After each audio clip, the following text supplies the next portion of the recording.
Bonjour à tous, bonjour à toutes, bienvenue dans Tailgate version podcast pour revenir sur cette draft NFL 2023 qui s'est déroulée à Kansas City pendant tout ce week-end de fin avril. Les 32 franchises NFL ont donc réalisé leur choix de prospect pour la saison à venir et on va revenir aujourd'hui sur ces choix, sur l'avenir. Alors évidemment, on ne sait pas le lire, l'avenir, mais on va essayer quand même de voir un petit peu ce que ça peut donner dans toutes ces équipes. Et pour m'accompagner dans ce podcast, j'accueille Bertrand. Salut Bertrand, comment tu vas ?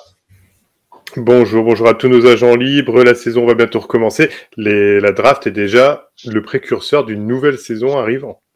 Ça, il faut le dire.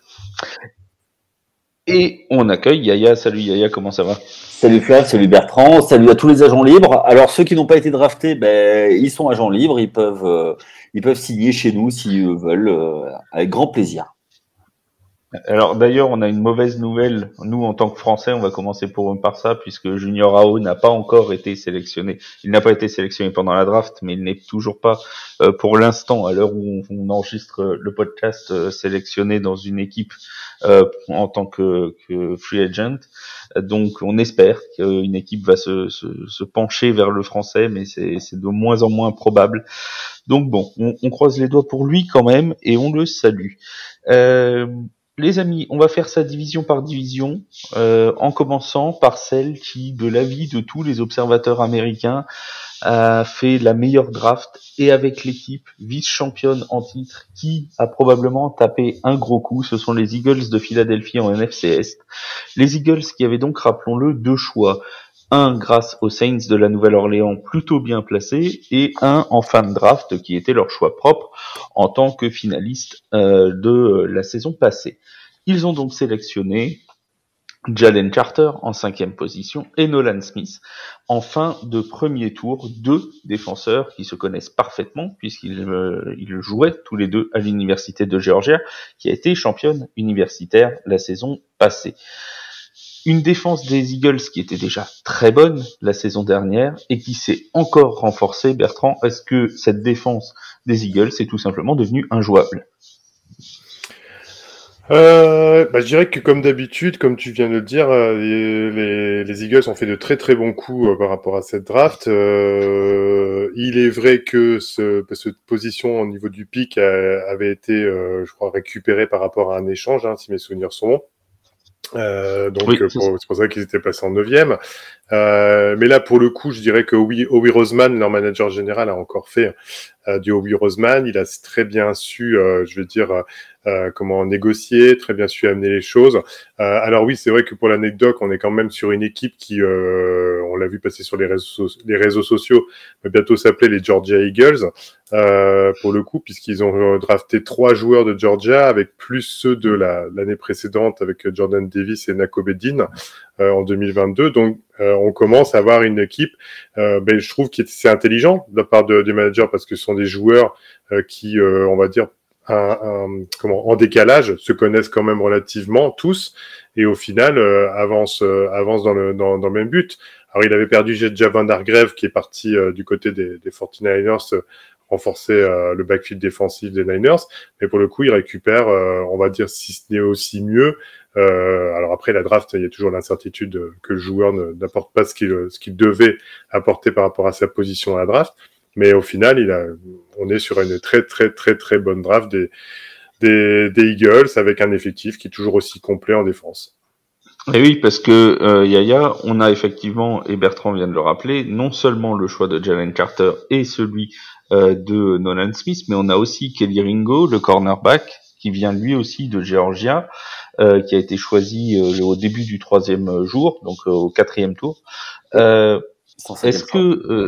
Est-ce que cette défense, ils ont tout simplement appliqué une recette très simple. Georgia est la meilleure défense universitaire depuis maintenant 2 ans. Ils se sont tout simplement servis chez les meilleurs. Oui. C'est la première équipe qui choisit 5 joueurs de la même fac en 2 ans, tous défensifs. Donc oui, je pense qu'ils ont essayé de faire ça. Après, attention quand même. Donc niveau de draft, oui, sur le papier, c'est très joli. Ils prennent deux top défenseurs plus une star en devenir, Ringo. Derrière, Tu voulais la placer, Ringo Starr. Ouais, Ringo Starr. Ouais, bon. Ah oui, Je sens qu'il voulait la placer. Il est content de lui. Oui, je suis très fier de moi. Mais à côté de ça, pour moi, ok, ils ont du personnel, ils ont de la profondeur. Il reste toujours l'incertitude avec les nouveaux coordinateurs, puisqu'il y aura deux nouveaux coordinateurs, un offensif, un défensif. Donc, quel va être le système? Est-ce que ça a été demandé par ce nouveau coordinateur, ce type de joueur? Je suis trop loin pour le savoir, mais pour moi, c'est ça la vraie question. Ou est-ce qu'ils ont pris du talent parce qu'il y avait besoin de talent?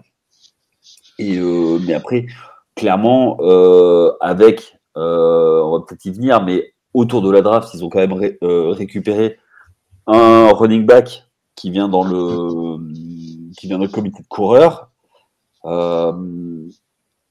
Bon, on va voir ce que ça va donner. J'allais en parler juste avant de conclure sur ces Eagles. C'est effectivement, ils ont tradé DeAndre Swift, qui est parti des Lions de Détroit. On reparlera des Lions un peu plus tard dans l'émission. Et DeAndre Swift, alors il y a eu de tout et de rien. Les Lions étaient très contents de s'en séparer. Mais en même temps, on a vu du côté des Eagles que la fanbase avait l'air plutôt contente de l'accueillir. Donc bref, on sait plus trop où on en est. On rappelle quand même que DeAndre Swift, c'est en gros 500 à 600 yards à la course sur ces saisons NFL. On peut ajouter presque 300 yards en réception tous les ans. Est-ce que il avait marqué 8 touchdowns, je crois, la saison dernière également. Est-ce que c'est un joueur qui peut être intéressant? On sait que les Eagles jouent généralement en comité de coureurs. Il n'y a pas un running back forcément attitré. Il y en a 2 ou 3 qui vont participer. Est-ce que toi, Bertrand, ça te semble être une addition intéressante pour ces Eagles? Je vais dire de toute façon deux choses. C'est une addition intéressante parce que Howie Roseman, on en parle encore de lui parce qu'il est quand même l'instigateur et vraiment le maître de toute cette bonne organisation. Il fait venir un joueur au niveau de son équipe qui vient compléter déjà, sans lui, on va dire, un comité de coureurs qui sûrement allait avoir une bonne tête l'année prochaine, avec Rashad Penny, avec Kenneth Gainwell et Boston Scott. Donc bien sûr, sur des profils totalement différents les uns des autres, mais là, il fait venir DeAndre Swift. Donc, ça commence à être quand même, globalement, dans la NFC, l'équipe épouvantail, un peu à l'image des Chiefs. Quand vous avez Jalen Hurts, Swift, Edgy Brown, Devonta Smith, voilà, Dallas Goedert, j'ai fait comme au basket, j'ai fait le 5 majeur et il est pas beau à prendre, quoi, globalement. Donc, au final, on a une équipe quand même qui là fait peur et surtout, deuxièmement, c'est un braquage, quoi. Je veux dire, quand on voit la contrepartie qu'a récupéré les Lions pour ça, je crois que c'est un cinquième et un septième tour. Donc, je veux bien, DeAndre Swift, effectivement, n'est pas entre guillemets, n'est pas un jeune arrivant. Il a déjà quelques années, entre guillemets, mais pas tant que ça. Et donc, au final, voilà, c'est un très, très, très bon coup. Alors, moi, là où j'ai du mal à comprendre, c'est comment des équipes ou des franchises peuvent se faire braquer à ce point-là sur des échanges de joueurs. Donc là, il faut m'expliquer. Oui. Alors d'après, voilà, encore une fois, les Lions se sont défendus entre guillemets en disant que de toute façon, ils voulaient un nouveau contrat et qu'il coûterait assez cher et que de toute façon, ils cherchaient un trade pour s'en débarrasser. Après, on reparlera des Lions qui ont fait vraiment table rase sur leur jeu de course, eux complètement, puisqu'ils ont changé tous les coureurs pour la saison prochaine. On en reparlera tout à l'heure. On passe aux Cowboys de Dallas, toujours dans cette NFC Est, parce qu'on a quand même un vrai débat sur les Cowboys qui s'est installé depuis hier. Personnellement, j'ai participé à la rédaction de l'article sur les très bon article d'ailleurs, les gagnants et les perdants de cette draft. Je les ai mis dans les perdants. On a eu pas mal de commentaires sur les réseaux sociaux qui nous ont dit qu'on n'avait rien compris, que c'était une très bonne stratégie des Cowboys. Je veux bien l'entendre. On a le droit d'avoir des opinions différentes. Moi, j'avoue que j'ai été surpris qu'ils ne choisissent pas un tight end au premier tour, et je pense que je n'ai pas été le seul, contrairement à ce qu'on m'a dit, parce que si les Bills ont trade up juste devant les Cowboys pour prendre Dalton Kincaid, c'est probablement qu'ils avaient peur qu'ils partent avec les Cowboys. Sinon, je vois pas pourquoi les Bills auraient fait ce move-là. Mais ils ont préféré, les Cowboys, partir sur Mazi Smith. Et ils se sont créés, du coup, un espèce de groupe de pass rushers qui peuvent quand même faire peur à plus d'un quarterback. Oui, ben c'est à peu près ça. Ils reviennent aux fondamentaux. C'est tout pour la défense. Oui, mais c'est un peu ce qu'il y avait. C'était un peu l'identité de l'équipe qu'ils ont voulu donner ces dernières années. Mm-hmm.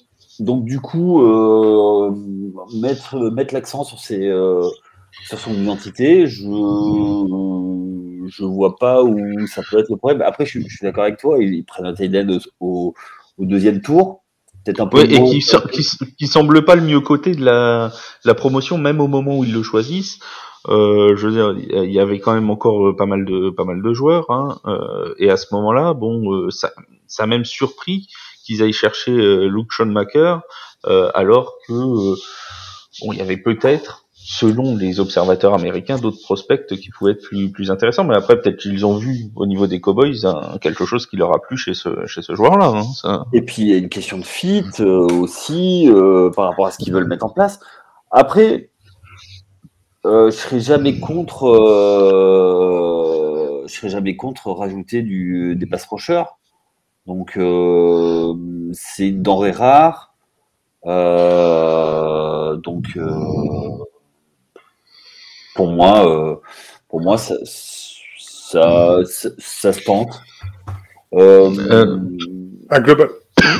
Vas-y. Oui, vas-y, Bertrand. Ouais, moi, globalement, ce qui ressort de cette draft par rapport aux Cowboys, je veux dire, c'est on sent, comme vous avez dit depuis le début, la volonté de mettre de la masse physique, de mettre en défense surtout des éléments qui vont faire peur. Alors, est-ce que le but étant d'une défense qui était déjà très très bonne, d'en faire un épouvantail, de reprendre un peu le modèle des 49ers d'une certaine façon, mais on sent bien qu'ils n'ont pas couru effectivement à la nécessité d'un choix, on va dire principalement ou en premier lieu, hein, ou sur le premier choix, comme tu disais par rapport à un tight end, et on, je dirais, pris en fonction du moment, par rapport à ce qui a déjà été pris, les autres équipes ont pris peut-être le meilleur joueur qui était disponible.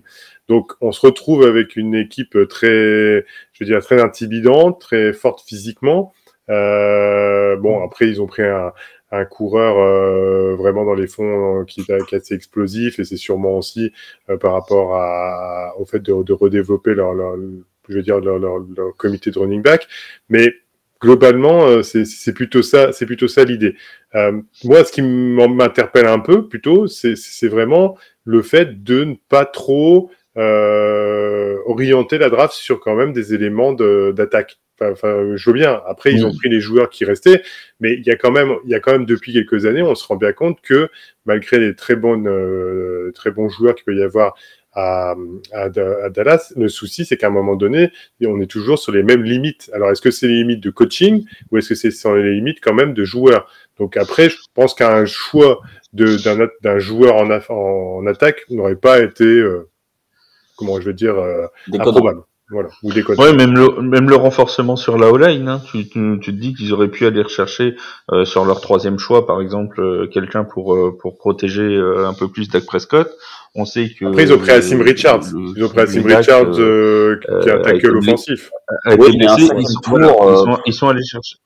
Ouais, ils sont allés chercher Asim Richards, mais en 5e tour. Ils auraient pu aller en prendre un plus tôt aussi. Oui, c'est toujours la même question. Après, bon, je veux pas que les fans des Cowboys le prennent mal, mais je veux dire, on est quand même sur une équipe qui est sous la présidence de Jerry Jones.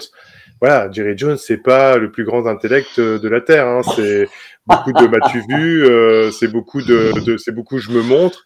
C'est pas beaucoup de réflexion. Après, heureusement qu'il a un bon encadrement, mais au final, c'est lui qui a quand même le dernier mot. Et je veux dire, la draft des Cowboys est à l'image de la franchise, assez agressif, assez joueur de athlétique.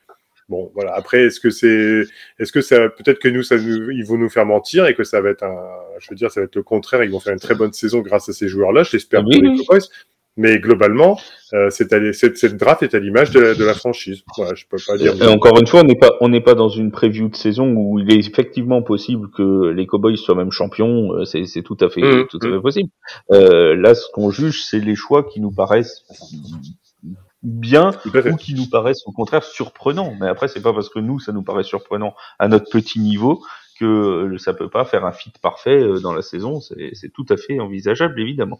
Juste une petite chose, c'est que Micah Parsons, il était complètement hypé de ce de ce choix. Je pense que jouer à côté, je pense que deux joueurs comme ça qui vont aller chasser du quarterback, je pense que ça va faire du dégât. C'est ce que je te disais, ils ont un comité de pass rusher qui doit faire partie des meilleurs de la ligue, hein, franchement. Oui. Les lignes offensives adverses, moi je serais pas rassuré, hein, quand même, hein, parce que les quarterbacks adverses, ils risquent de prendre pas mal. Et Dallas, ils étaient 3e, je crois, en nombre de sacs réussis l'an dernier, et ils vont encore être parmi les top défenses de cette saison 2023. C'est quasi une certitude, et on a vraiment une NFC Est. Tu le disais, il y a toute l'impression qu'elle revient aux sources, en fait. C'est la défense du jeu dur, que ce soit les Eagles, que ce soit les Cowboys, ça va te donner une sacrée guerre de tranchées, hein, quand même. Le but, c'est sur les duels. C'est de la défense très dure, du jeu de course, et puis on évite la poésie, quoi. Oui, il y en aura pas beaucoup de poésie, c'est certain. En parlant de poésie, vous voulez peut-être dire un petit mot sur la draft de vos Giants, quand même, puisque vous tous les deux, on le rappelle, si certains nous découvrent, rapide, vous avez le cœur bleu, vous roulez. Oui, mais justement, on n'est pas partisans, on a toujours été objectifs. Non, j'explique juste aux auditeurs pourquoi est-ce que je dis vos Giants et qu'il n'y a pas d'ironie là-dedans, ni de message caché. Un petit mot donc sur la draft des Giants et des Commanders, si vous voulez faire les deux en même temps.